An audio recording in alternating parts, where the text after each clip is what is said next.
School is out for many area schools and wind chills dropping below zero. The latest on closings coming up. The coldest weather in nearly 20 years for some cities. Forecasters expect it to be warmer in Anchorage, Alaska than in Nashville and Atlanta. I'm Andrew Spencer. I'll have the details coming up.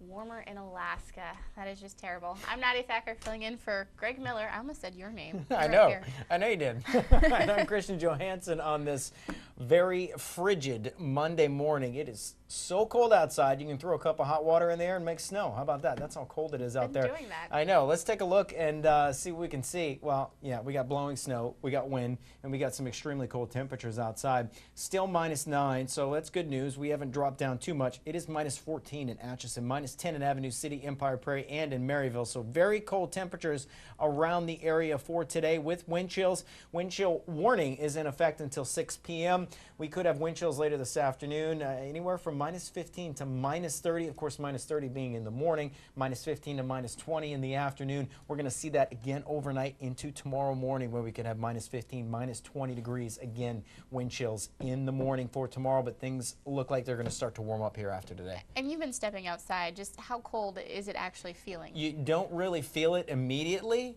But, I mean, if you step in from warm, I mean, my fingers turn red, and it's so cold you don't really feel it. I had gloves on. I was protected, and you know, you come inside, and my hands were numb, so it's dangerous. Well, definitely use your safety precautions today. Yes. Thank you, Christian.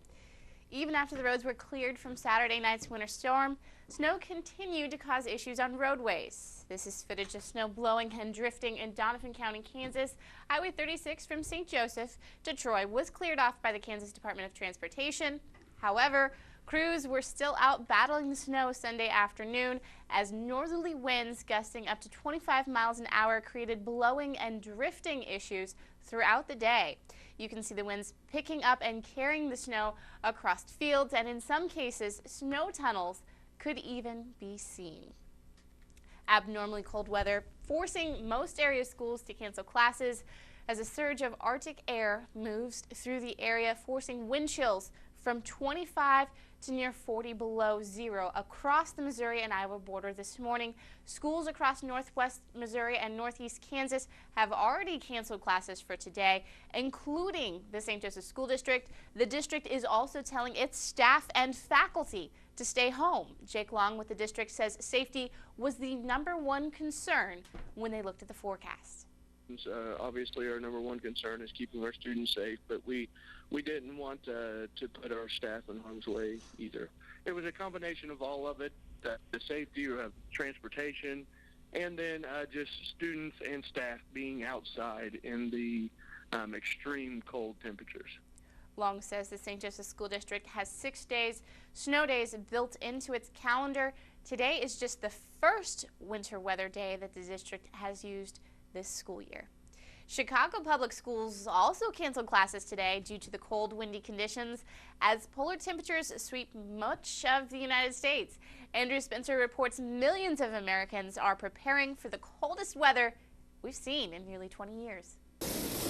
Sometimes it just feels impossible to stay warm, no matter how many layers you put on. I got just this jacket right here, the ski mask, my hat, gloves, and I'm still cold. And the cold weather this week goes well beyond a brisk 3 degrees in Milwaukee. An Arctic blast will drop temperatures to 0 or lower across nearly half the nation by Wednesday. As many as 140 million Americans will feel the effects. Forecast for Monday, colder weather in Nashville, Tennessee, and Atlanta, Georgia than in Anchorage, Alaska. The ice has already stranded travelers in Nashville, where interstate bus rides have been canceled or delayed. I don't know when I'm going to be able to get home. I have nothing here. FlightAware.com reported another 3,000 airline flights canceled on Sunday. The National Weather Service says much of the United States will see the coldest temperatures in almost 20 years, as much as 50 degrees below average in some cities.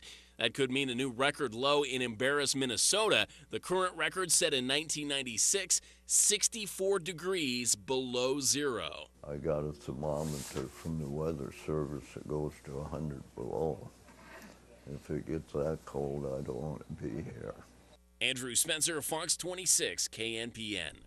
And here with a local check of a forecast is Christian Johansson in the Weather Center. Christian? Oh, it is so uncomfortable. And good news, though, we do have some warmer temperatures on the way. I'll talk about that in a few minutes. Nadia? All right, thanks, Christian. I'm looking forward to those warmer temperatures. A St. Joseph native who took over the 139th Airlift Wing during an unstable time in 2011 has retired. Andre Hannon was at Rosecrans Air Base over the weekend for a ceremony to honor his accomplishments. The leader of the 139th Airlift Wing says goodbye in a ceremony that had dignitaries, colleagues, family, and a general. Colonel Mike Pankow retired. About 6 months ago, I decided that I was ready. You know, we have the leadership team in place to carry this unit in the future. The 30 years invested in it, and the future of this organization has always been my biggest concern, and I'm ready to retire. The retiring wing commander took over in August of 2011 in the midst of record-breaking flooding on the Missouri River. General Steve Danner credited Pankow for basically saving the wing from the flood. This wing now has a task force command for state emergency duties, and that's something that's rare in the country. So Mike's been a born leader and been a great example. During the ceremony, Colonel Pankow was presented with many awards for his 29 years of service to the nation. He was presented with the State Legion of Merit Medal, as well as a certificate of appreciation from President Barack Obama. Oh, this is great. This is like the last day of high school when you just graduated with honors. You know, it's good. It's real good. Throughout all the awards and accolades, Colonel Pankow was most surprised by an honor given by Congressman Sam Graves. You know, I was surprised with Congressman Graves entering stuff into the congressional record for me. That was a big surprise, you know, and the medal, the nice things people said about me. So it was really, really pleasant. Just an honor, I guess, to be here and honor Mike and then also look to the future. As Colonel Pankow gave his final speech as wing commander, he thanked his family as well as his wife, Janice. I wouldn't change a thing. There's no do-overs. That's runway behind you and altitude above you. It wouldn't do any good to talk about it. I'm Andre Hannon, reporting for Fox 26 KNPN. Colonel Ralph Schrader, Pankow's vice wing commander, assumed command of the wing on Sunday. In other news, a wrestling event at the Civic Arena over the weekend was no WWE. This type of wrestling entertainment came in a smaller package. The Civic Arena was wall-to-wall with wrestling mats Saturday as Missouri youth took part in the Midwest Wrestling Showdown. Children ages 6 to 14 competed in 100 bouts for gold, silver, and bronze medals. Wrestlers from surrounding states came to St. Joseph for this one-day event. The event's director says she first got involved with wrestling 17 years ago when her oldest son started. I started this event 5 years ago here in St. Joe, simply because I wanted a more central location for 4 to 5, 6 states from the north and the east and west to be able to attend an event, not have to drive very far. We brought 10 wrestlers with us down from Gretna, which is kind of a tribute to the tournament that's gotten so good. The first time we've come down, we brought a couple wrestlers. Last year we had like 3, and then each year we keep building it to get more wrestlers. I think I got 2 more to win this tournament, and I'm just playing for the gold, you know. There were also several clubs out of the St. Joseph area that included 40 kids. Straight ahead in 60 seconds on Fox 26. A 13-year-old brain-dead California girl has left the hospital. I'm Marianne Rafferty in New York, and I'll explain coming up. But first, a deadly plane crash in Colorado has federal investigators asking questions. The latest details from the NTSB when we come back.